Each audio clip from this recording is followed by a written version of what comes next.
छत्रपती संभाजीनगरमध्ये विद्यार्थ्यांचा आक्रोश मोर्चा निघाला।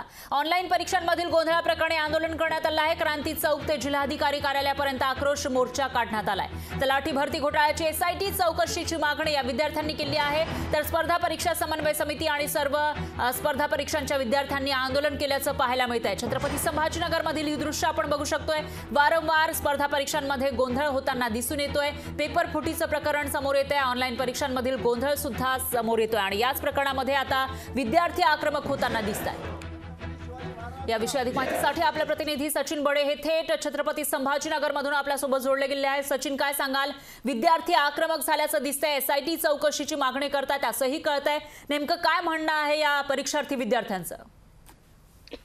फरहाजी, आपण पाहिलेलं आहे की राज्यभरामध्ये विविध प्रकारच्या परीक्षा झाल्यात, मात्र या परीक्षांमध्ये घोटाळा आणि घोळ झाल्याचं समोर आलेलं आहे। कारण काही दिवसांपूर्वी शिष्यवृत्तीची परीक्षा होती, त्यावेळेला सुद्धा पेपर फुटल्याचा आरोप जो आहे तो विद्यार्थ्यांकडून करण्यात आलेला आहे। आणि त्यानंतर तलाठी परीक्षेमध्ये 200 मार्काची परीक्षा असताना 214 मार्क मिळतात कसे, हा सुद्धा या ठिकाणी प्रश्न उपस्थित केलेला आहे। त्यानंतर या परीक्षांची एसआयटी चौकशी लावण्यात यावी आणि या परीक्षा पुन्हा घेण्यात याव्यात या मागणीसाठी आज राज्यातील विविध ठिकाणी आंदोलन होत आहे। तर त्यापैकी प्रमुख आंदोलन छत्रपती संभाजीनगर शहरामध्ये होत आहे। या ठिकाणी विद्यार्थी संघटना ज्या आहेत त्या एकत्रित आलेल्या आहेत आणि त्यांना नेतृत्व करणारे जे काही महत्त्वाचे प्रमुख चेहरे आहेत ते सुद्धा समोर आलेले आहेत आणि त्यांच्या माध्यमातून हजारो विद्यार्थ्यांचं आंदोलन जे आहे ते क्रांती चौकात तो सुरू होतोय आणि या आंदोलनाला मोर्चाचं स्वरूप प्राप्त झाल्याच्या नंतर ते जिल्हाधिकारी कार्यालयावर देखील जाणार आहे। म्हणजे विद्यार्थ्यांची ज्या प्रकारे कुठेतरी गळचेपी केली जाते, विद्यार्थ्यांना कुठल्याही प्रकारे परीक्षा द्यायची असेल तर जीव तोडून मेहनत करावी लागते, अभ्यास करावा लागतो, मात्र ऐन वेळेला अशा प्रकारे घोटाळे होतात आणि विद्यार्थ्यांचं पूर्णपणे नुकसान होतं, त्यांचं आयुष्य बर्बाद होतं। मग याला जबाबदार कोण हा प्रश्न उपस्थित होत असताना सरकारच्या विरोधामध्ये छत्रपती संभाजीनगरमध्ये विद्यार्थी आंदोलन करतायत। त्या आंदोलनामध्ये मोठा सहभाग असणार आहे आणि जेव्हा विद्यार्थी आंदोलनाच्या माध्यमातून रस्त्यावर उतरतात तर विद्यार्थ्यांची ताकदही पाहायला मिळते आणि त्यांच्यावर होणारा अन्याय जो आहे त्याचं स्वरूपही या ठिकाणी पाहायला मिळतं।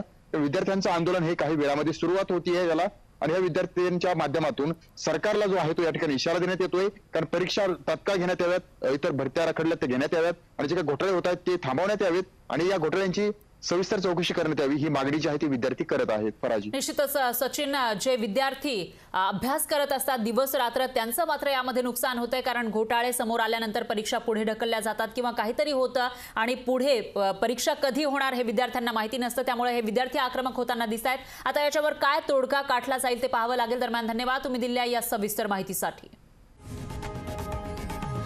लोकशाही मराठी ऐका, पहा, जागरूक रहा।